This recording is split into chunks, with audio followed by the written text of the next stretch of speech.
Market Mantra. Market Mantra. Market Mantra. Market Mantra. Market Mantra.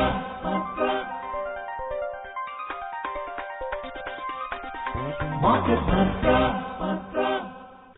Welcome to this edition of Market Mantra, in which we give you a complete update on the economic, business and stock market news of the day. I'm Paul Totham, and with me is my co-anchor in Hindi, Sonu Sood. धन्यवाद Paul. नमस्कार श्रोताओं, market मंत्र में आपका स्वागत है।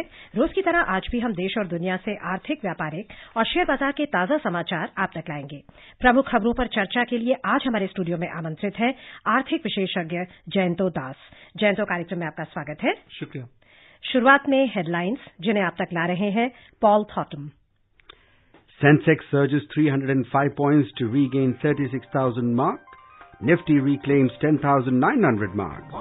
Amid positive global cues, TCS first quarter profit jumps up over 23%, and global crude prices hovers around $79 per barrel, climbing more than 1%. मजबूत वैश्विक संकेतों के बीच सेंसेक्स 305 अंकों के उछाल से फिर 36,000 के स्तर से ऊपर पहुंचा। निफ्टी भी 10,900 के स्तर को पार कर गया। टीसीएस का पहली तिमाही का लाभ 23% से अधिक के उछाल में रहा और कच्चे तेल की वैश्विक कीमत 1% से अधिक बढ़कर $79 प्रति बैरल के करीब बनी रही।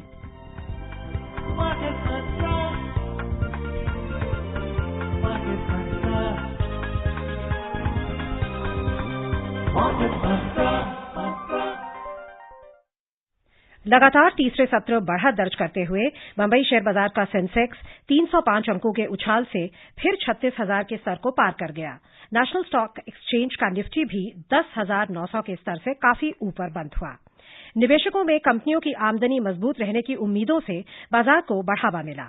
सकारात्मक वैश्विक संकेतों के बीच दोनों सूचकांक लगभग 1% की बढ़त में रहे। सेंसेक्स 305 अंकों के उछाल से 36,240 पर बंद हुआ और निफ्टी 94 अंकों की बढ़त से 10,947 पर बंद हुआ।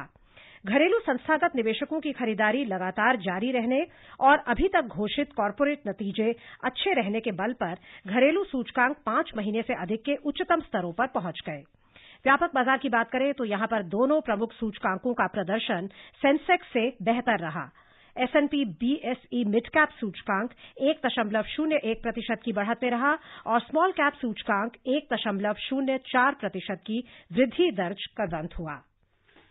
Rising for the third day, the BSE Sensex surged 305 points to recapture 36,000 level, while the NSE Nifty closed well above 10,900 today, as participants wagered on robust corporate earnings.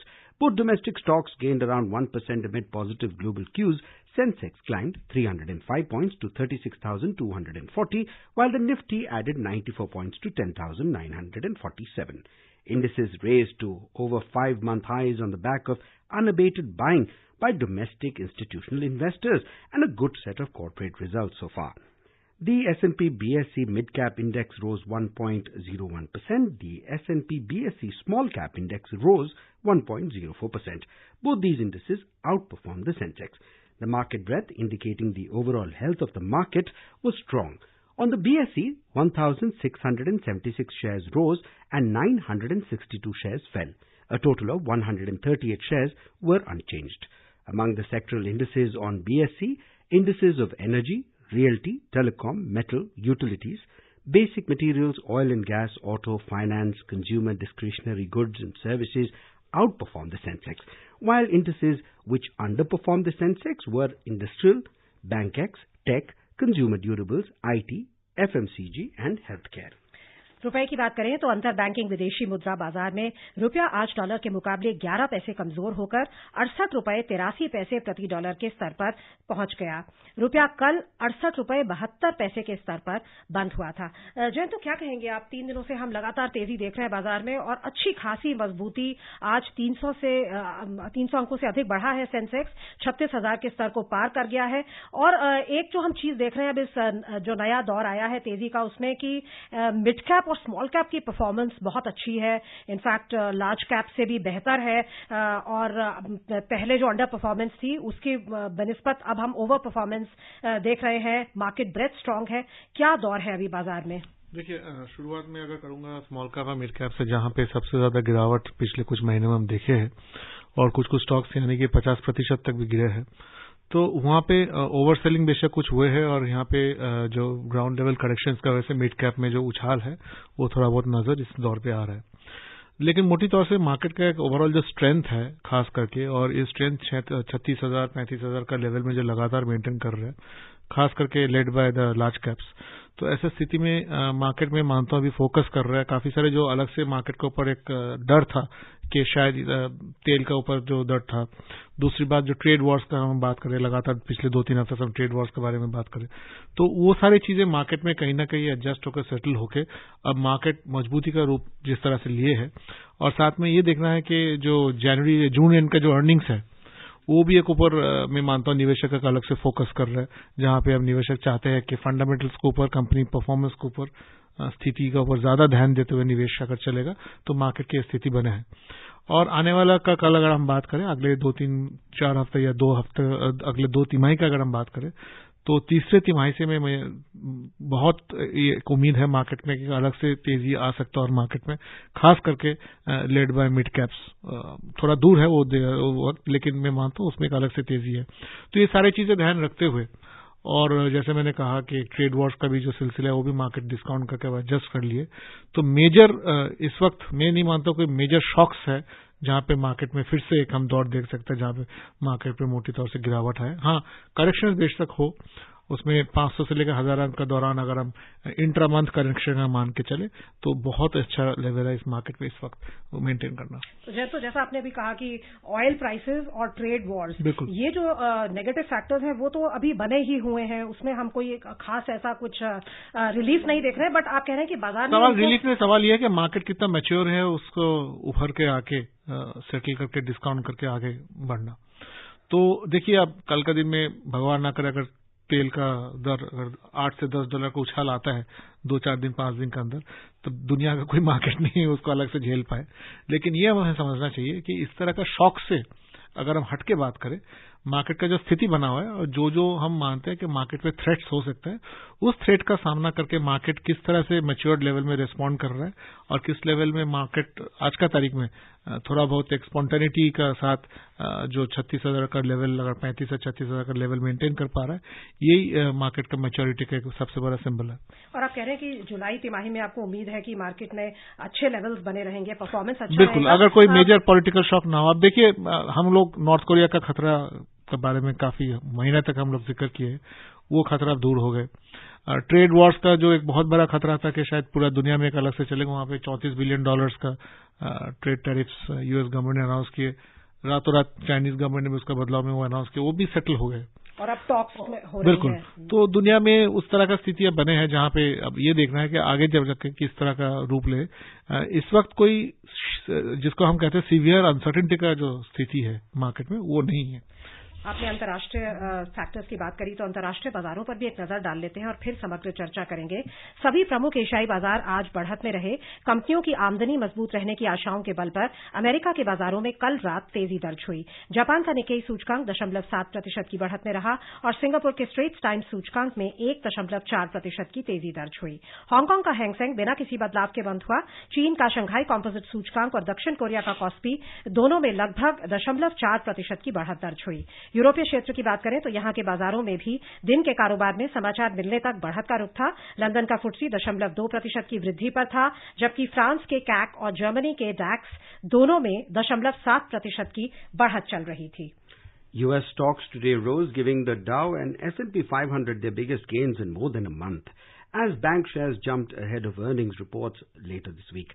Industrial, energy and consumer discretionary shares also rose sharply, while S&P utilities and telecommunication among the market's recent outperformers led percentage declines. The Dow Jones Industrial Average 1.31% and S&P 500 gained 0.88% and the Nasdaq Composite added 0.88%. और अब हमारे साथ phone line पर जुड़ गए हैं market expert Rajiv Nagpal. Rajiv, आपका स्वागत है कार्यक्रम में। धन्यवाद।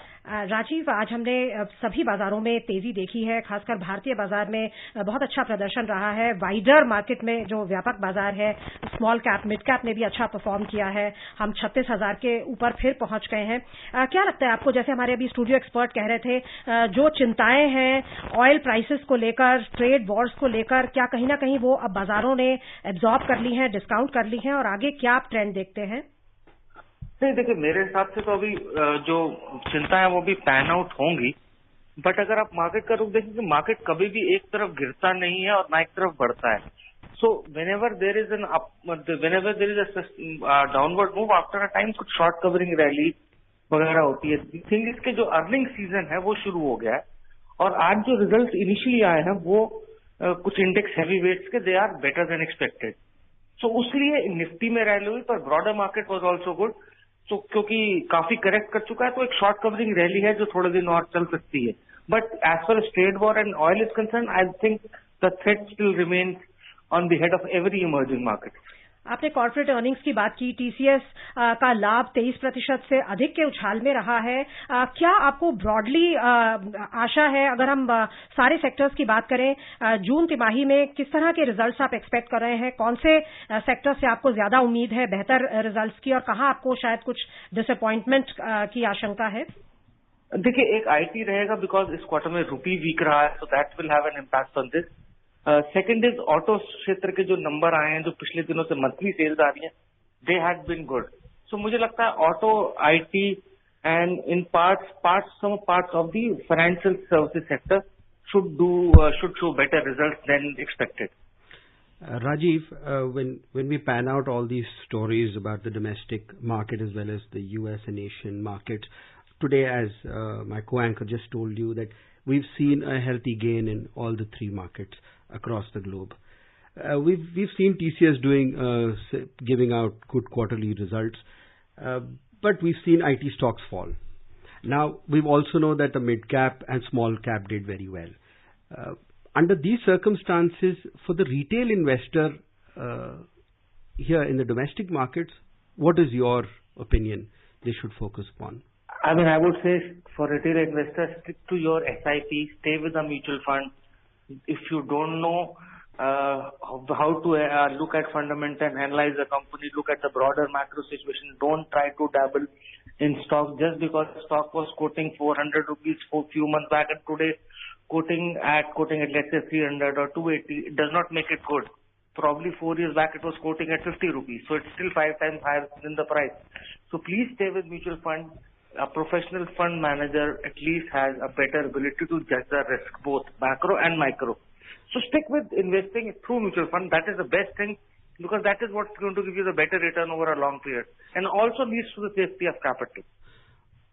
Well, I think that's a fair way of putting it, for being safe while investing in the market, Rajiv. But I'm sure there are a few adventurous retail investors, and like our studio expert Jayanta just told us, that it's the fundamentals that's working the market up and keeping the buoyancy.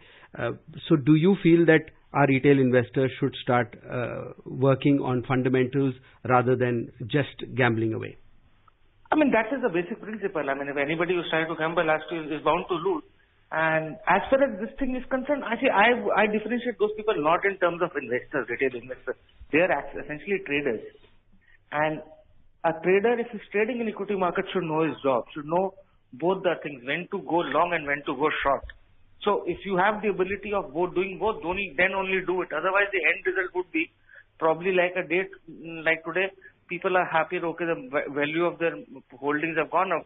But who knows what happens tomorrow night, and because of some reason in US, things might not do well in emerging market. And also never leverage.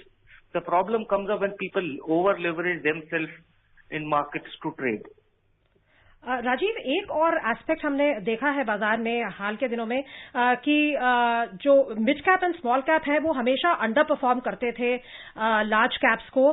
पिछले कुछ दिनों से जो हम rally देख रहे हैं उसमें मिड कैप और स्मॉल कैप में भी तेजी लौट आई है, और कई बार वो बेटर परफॉर्म करते हैं, may be because of the attractive valuations. क्या आप कहेंगे कि इन्वेस्टमेंट इंटरेस्ट फिर से स्पेस में वापस आ रहा है और ये बाजार की हेल्थ को इंडिकेट कर रहा है? नहीं, मेरे को नहीं लगता कि उसमें इंटरेस्ट आ रहा है. I think this is just one of the random noises जो होती रहती हैं. I think mid and small caps are likely to still stay under pressure, and it is the broader market and the large cap which are going to do well. So this one-off movement which may stay for 15 उससे ज्यादा भी चल सकती है, but I don't think it's a sustainable thing. और एक और statistic बहुत इंटरेस्टिंग है कि जनवरी से जून के दौरान 18 कंपनियों ने 23,500 करोड़ रुपए से अधिक की राशि आईपीओ के द्वारा जुटाई है, जो पिछले साल के मुकाबले डबल है. सो आपको लगता है कि अभी डिसइन्वेस्टमेंट के लिए एक अच्छा समय है, क्योंकि राइट्स का आईपीओ को भी बहुत ही फिनोमिनल रिस्पॉन्स मिला था. That is one reason. That is एक बाजार में जो ब्रॉडर मार्केट में थोड़ी सी करेक्शन हुई कि ये पैसा आईपीओ की तरफ चला गया. And another reason why over पूरा अगले 6 महीने में there is a big calendar for IPO. तो जो लिक्विडिटी है that will go into IPO, so that might keep secondary market specially mid and small cap under pressure. But as far as IPO is concern, they are very specific thing. There are large majority of IPOs which have come in the last 1.5 years are not giving any return, while the some which are giving returns are giving phenomenal returns. So IPO is also as good as investing and selecting a stock and then investing. So it is, one has to be IPO specific and not just because it's an IPO one should buy it. बहुत बहुत धन्यवाद इस विस्तृत चर्चा के लिए. श्रोताओं, ये थे मार्केट एक्सपर्ट राजीव नागपाल, जो आज के बाजार के चलन पर हमसे बात कर रहे थे. लेते हैं अगली खबर. भारत और अमेरिका अगले सप्ताह जेनीवा में उस मामले पर विचार करेंगे जिसे भारत ने विश्व व्यापार संगठन के विवाद निपटान तंत्र में दाखिल किया है. ये मामला इस्पात और एल्यूमीनियम पर अमेरिका के भारी आयात शुल्क से जुड़ा है. आधिकारिक सूत्रों ने नई दिल्ली में बताया कि वाणिज्य मंत्रालय के वरिष्ठ अधिकारियों का एक दल 19 और 20 जुलाई को शिष्टमंडल की अगुवाई करेगा. अमेरिका इस मामले में भारत, नॉर्वे, चीन और रूस सहित उन कई देशों से विचार विमर्श कर रहा है जिन्होंने इस मुद्दे पर अमेरिका के खिलाफ मामला दाखिल किया है. भारत इस्पात और एल्यूमीनियम पर अमेरिका के भारी आयात शुल्क का मुद्दा मई में विश्व व्यापार संगठन के विवाद समाधान तंत्र में ले गया था. भारत ने कहा है कि इस निर्णय से अमेरिका को इन उत्पादों के निर्यात पर विपरीत असर पड़ेगा और ये वैश्विक व्यापार नियमों के अनुरूप नहीं है. ये आजकल का ज्वलंत मुद्दा है. जयंतो, जो ट्रेड टेंशन्स मार्च में एक अनाउंसमेंट से शुरू हुई थी ट्रंप की, वो अब गति पकड़ चुकी हैं. एक्चुअली वो इम्प्लीमेंट होनी शुरू हो गई है. देश विशेष में अगर आप देखें, डिपेंडिंग ऑन डिफरेंट प्रोडक्ट्स अलग अलग तरह से चर्चा हो रहा है. और ये सबको पता है कि अमेरिका वर्ल्ड का लार्जेस्ट ट्रेडिंग पार्टनर, ऑलमोस्ट सारे कंट्रीज का साथ अमेरिका ट्रेड करते थे. ऐसी स्थिति में कुछ भी निर्णय अगर अमेरिका ले जहां पे इंपोर्ट टैरिफ्स एग्जीक्यूट होते हैं, तो वहां पे कहीं ना कहीं इस तरह का ग्रुपबाजी, जैसे आपने कहा अभी इंडिया बाकी सब देशों के साथ बात कर रहा है आयरन और एल्यूमिनियम लेके, तो उस तरह का ग्रुपबाजी होगा. खास करके ये देखते हुए कि डब्ल्यूटीओ नेगोशिएशंस का एक अलग से जो स्पिरिट था, जहां पे काफी सारे कंट्रीज ने एक पर्टिकुलर ट्रेड टर्म्स में एग्री किए हुए थे, वो सारे काम खत्म होकर अब फिर से हम वापस जा रहे हैं 20-25 साल पहले जैसा स्थिति घटता था. तो अब ये देखना है कि मैं मानता हूं, ये मेरा निजी एक राय है इसमें. देखिए, देश में या विदेश में कहीं पे भी जब भी ट्रेड इस तरह का होता है तो इसमें हमेशा एक चर्न आता है. 15-20 साल बाद एक साइकिल होता है जहां पे चर्न के दौरान फिर से सारे के सारे ट्रेड इश्यूज दोबारा खुलते हैं, दोबारा रीनेगोशिएट, दोबारा सेटल करते हैं. तो ऐसी स्थिति में यहाँ पे थोड़ा सा चर्न थोड़ा पहले ही आया है वक्त का.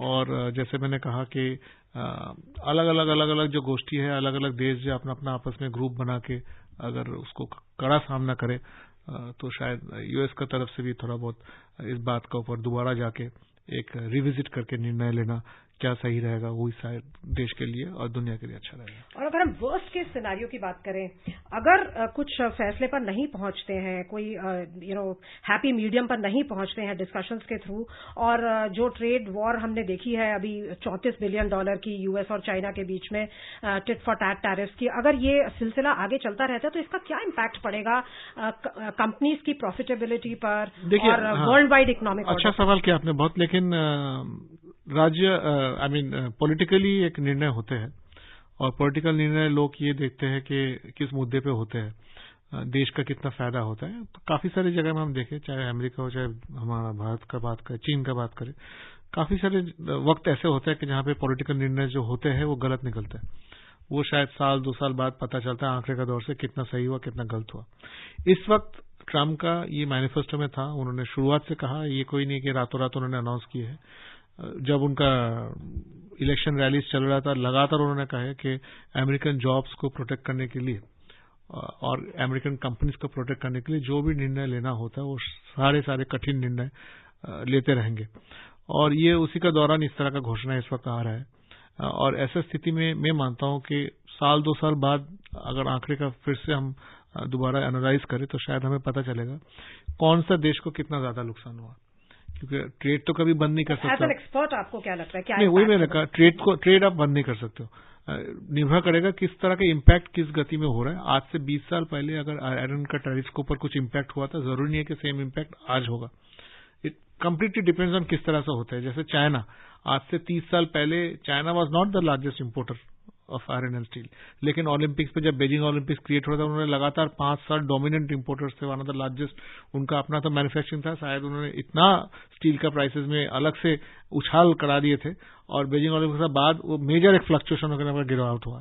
तो ये सारे वक्त का साथ साथ सारे इकोनॉमिक साइकिल्स चेंज होते रहते हैं। इकोनॉमिक जो फ्लक्चुएशंस है, इकोनॉमिक डिसीजंस, पॉलिटिकल डिसीजंस के द्वारा जो अलग से निर्भर होते हैं, वो वक्त के साथ साथ आंकड़े के साथ साथ पता चलता है। लेकिन ये जरूर एक बात है, जो निजी कंपनियां हैं प्राइवेट सेक्टर में जो इस स्थिति में फंसे हुए क्रॉस फायर में, वो शायद बियॉन्ड द पॉइंट जाके चाहे अपना सरकार के पास जाए चाहे दूसरा सरकार के पास जाए, जाके अपना टर्फ प्रोटेक्ट करने के लिए, अपना बिजनेस इंटरेस्ट प्रोटेक्ट करने के लिए वहां पे जाके हम बदलाव देख सकते हैं। तो ये देखना पड़ेगा किस हद तक कौन सा गोष्ठी को कितना ज्यादा नुकसान होता है और वो जो गोष्ठी जहां पे नुकसान भुगत रहे उनका वॉइस पावर, उतना बिजनेस पावर, अपना निजी देश का गवर्नमेंट को इन्फ्लुएंस करने के लिए कितना अच्छा रहता है। Jayanta, we've seen in the past also when trade diplomacy starts, India does take a stern stand and then finally cows down because of pressures, business pressures, if I put it that way. Again, India has gone to the WTO very aggressively, whereas the rupee is depreciating at one point, the oil is going up on the other. As an expert, when you look for the retail investor, and we have 2019 elections also coming up. Yeah. So this aggressive mode with a depreciating rupee, oil prices rising. So as an expert, your advice to retail investors? See, more than advice, if I categorically define the three issues which you raised, one is oil price rising. It's not within India's mean to do anything about it. What it can do is restructure the domestic prices, which has been the demand, when the prices actually shot up to high levels, specifically stabilizing and restructuring of the taxes due to which we pay, so high oil prices domestically. That's one thing. The second issue which you raised was about the international trade barriers which are being raised on all. Once again, this is nothing to do with the retail investor. At the end of the day, he'll get affected, that's for sure, but it's beyond the means, even for the Indian government to manage, control, or even, to some extent tweak that. Going to WTO is a natural cause of whatever happens as an announcement. And we have structures. Part of WTO gives you room to come and, talk to them, appeal to them, seek justice, club with other nations who want similar justice and things like that when it comes to trade barriers. And it's not an overnight process. It's a very long run process. We know that. I mean, it can take years also in some cases. The other part is the retail investor, when he goes into invest, see, these are the factors which are all external factors which India gets affected because India is part of a bigger global village or economy. What we should see typically is the domestic strengths of the company which you're investing in. When you were discussing with Rajiv, I heard you spoke of gambling of money. No investor should distantly also think of putting in gambles because the risks and returns are always high in the gamble. And in most cases, it's a risk which you land up with rather than the returns.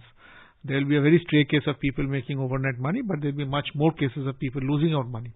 So our retail investor who are listening at this point of time, if I believe in market mantra, they should completely go by the fact of the basic fact about the strength of companies and to what extent these companies, see, all companies have an exposure with whatever is happening internationally, even though they are selling only purely in domestic markets, but still they have an exposure. But they should take a call to what extent international issues which you just raised will not be, at least to some extent insulate, from any violent reactions of whatever happens in the international market.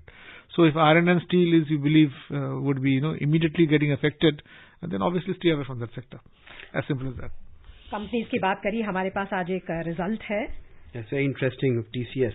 The country's largest software exporter, TCS, today posted a 23.4% rise in consolidated net profit to 7,340 rupees crore for the first quarter ended June 30, 2018. The company had reported a net profit of 5,945 crore in the same period previous fiscal. TCS said in a regulatory filing. The Tata Group company, which accounts for a lion's share of the group's overall profit, saw its income from operations grow at 15.8% to 34,261 crore rupees for the first 3 months of the current financial year, up from 29,584 rupees a year earlier. TCS declared an interim dividend of 4 rupees per equity share. Jain, तो TCS का जो result आया है बहुत ही उत्साहजनक है in terms of income from operations and consolidated net profit. उसमें 23% से अधिक का उछाल आया है.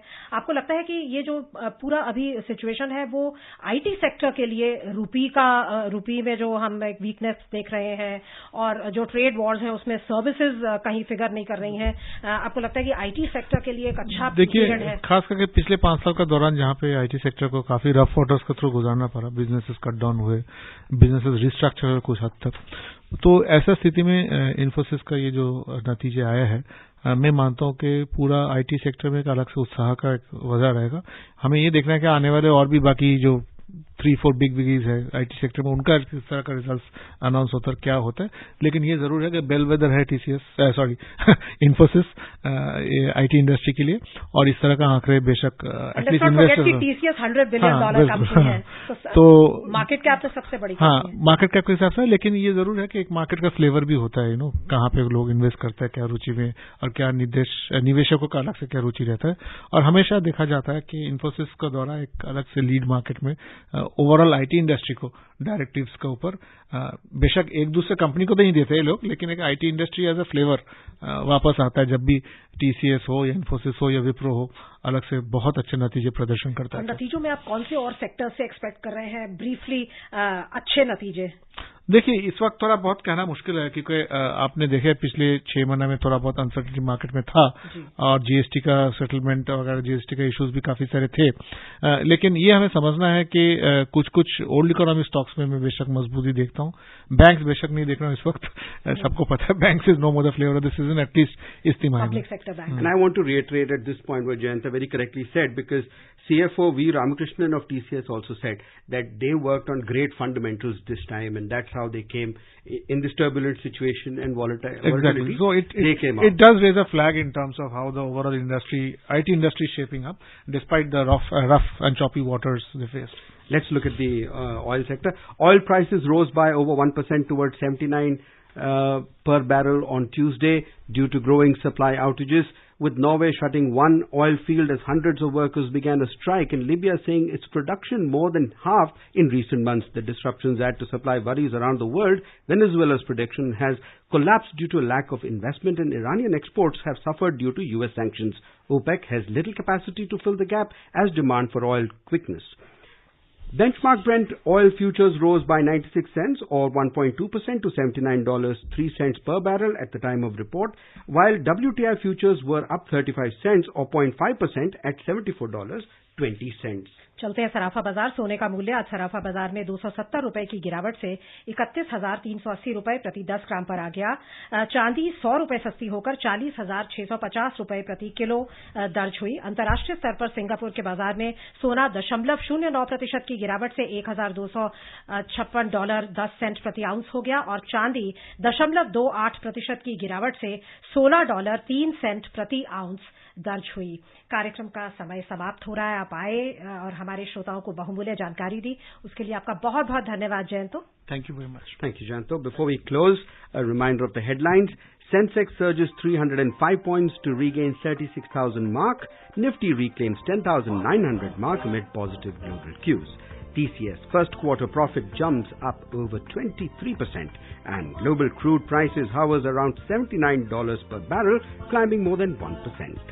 And that's it in this edition of Market Mantra. For now, goodbye.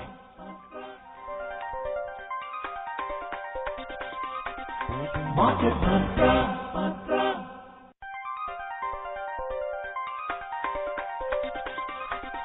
Market Mantra.